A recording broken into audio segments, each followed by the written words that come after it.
तर ऐका स्वामी काय सांगतात. बाळा, आतापर्यंत तू जो संयम ठेवलास त्याचे गोड फळ तुला आयुष्यभर चाखायला मिळणार आहे.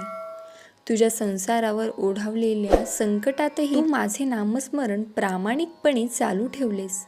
तू माझ्यावर या कठोर परीक्षेत पास झालास. येथून पुढे जे जे तुला हवे आहे ते ते मी तुला देणार.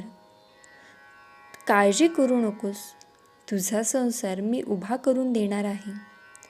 तुझा संसार येथून पुढे खूप सुखाचा होणार आहे. जिथे मी स्वतः हस्तक्षेप करतो तिथे सर्व छानच होणार.